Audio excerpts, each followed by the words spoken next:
Profitons de la COP 21 qui occupe toute l'actualité de ce moment pour signaler l'engagement des communes du vignoble nantais dans un plan climat. Un plan sous la forme d'une charte qui a été signée et dont le but est de réduire les émissions de gaz à effet de serre. Et, détail important, la Chambre d'agriculture a rejoint ce projet.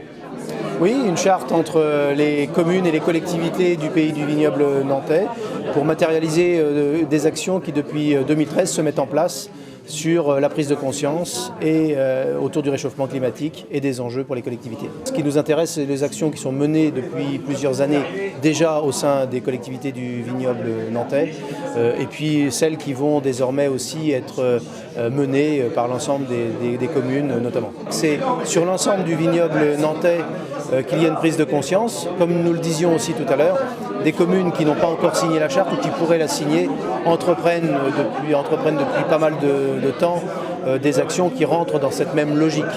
Donc on est tous sur les mêmes enjeux. Aujourd'hui, l'ensemble des collectivités concrétisent au travers un agenda 21, au travers des actions simples mais de bon sens, tout ce qui peut contribuer à la protection, aux économies d'énergie, à la protection de l'environnement. Je crois que c'est désormais quelque chose qui fait partie de toutes les actions et de tous les projets des collectivités. 7 communes en tout, plus la Chambre d'agriculture, se sont donc regroupées pour mener l'action en faveur du climat. Clisson, Valette, Gorges, La Planche, Haute-Goulaine, Saint-Julien-de-Concelles et Gétigné. Chacune a son objectif et sa feuille de route. D'autres communes devraient rejoindre cette action. Faisons vite. La ville de Clisson a donc entrepris un chantier d'assainissement sur les secteurs de la Porte Palzèze et la route du Nid-d'Oie. Chaque phase de travaux nécessite sans doute pour des mesures de sécurité la mise en place d'une interdiction de circuler. Des déviations sont mises en place pour contourner les zones de travaux. Sur le site chantier Porte Palzèze, par exemple, chaque zone en travaux est gérée par une interdiction de circuler pour les automobilistes et ne sera pas rétablie ni en soirée ni le week-end. Sur le chantier route de Nid-d'Oie, travaux également, la ville a entrepris sur la même période, mais pour un délai plus long, des travaux d'aménagement et sécuritaires sur la route du Nid-d'Oie. La levée de cette interdiction aura lieu du 12 décembre au 10 janvier 2016 en principe. La Banque humanitaire du Palette, comme à l'accoutumée, va organiser la distribution des paquets de Noël pour de jeunes déshérités de la région des Pays de la Loire. Explication de Jean-Marie Rouxière, le responsable de la Banque humanitaire. Aujourd'hui, c'est encore très particulier puisqu'on prépare le Noël. Le Noël pour les familles en difficulté, pour des dizaines d'associations un petit peu partout. Notamment, il y avait Saint-Vincent-de-Paul de la Mayenne qui est venu chercher 400 poches Noël. Ce sont des poches Noël, mais sous des formes très différentes par rapport aux autres années.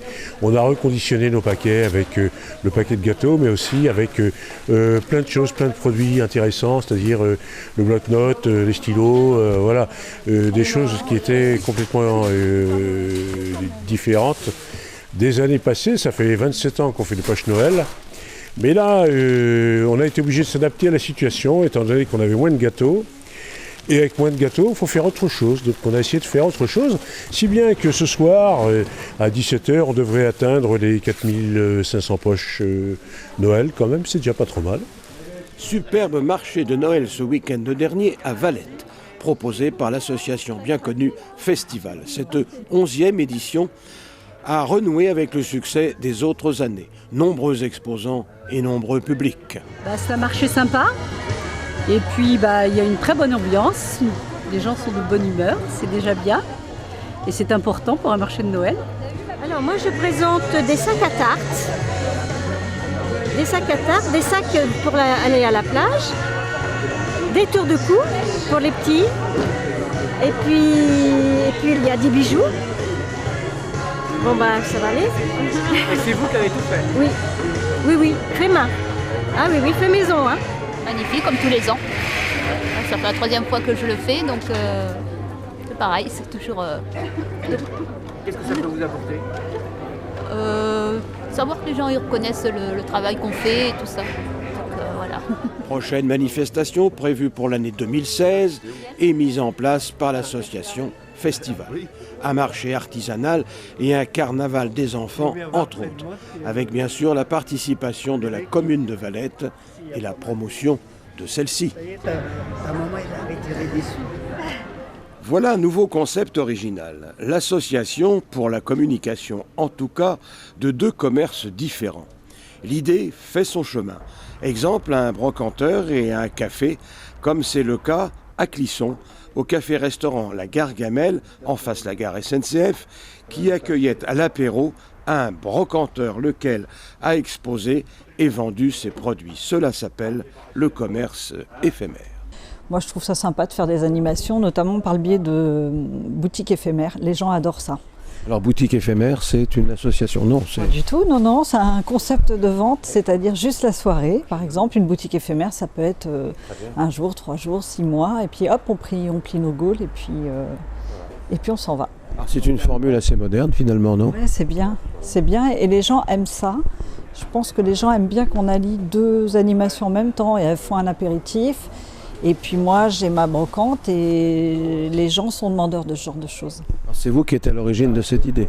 Non, on a discuté en prenant un café comme ça. Décision collégiale. Et puis voilà, les filles, elles m'ont proposé. J'ai dit pourquoi pas, moi je joue le jeu. Allez hop, on fait une brocante éphémère. Et cette expérience se reproduira peut-être dans l'avenir? Peut-être, oui. On va voir déjà le succès. Moi, j'ai envoyé des invitations. Gargamelle a envoyé des invitations à ses clients. On verra le succès de la soirée et puis si ça marche, si c'est un bon moment de convivialité, on recommencera. Alors qu'est-ce qu'on peut acheter chez vous?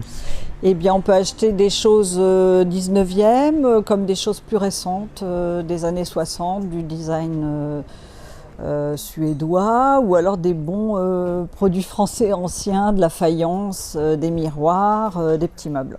Du coup, les clients du café ont pu s'intéresser à la brocante. Et les clients du brocanteur ont pu consommer au café. On ne sait si le chiffre d'affaires a bondi, mais l'ambiance et les échanges ont été fructueux. Exemple à suivre.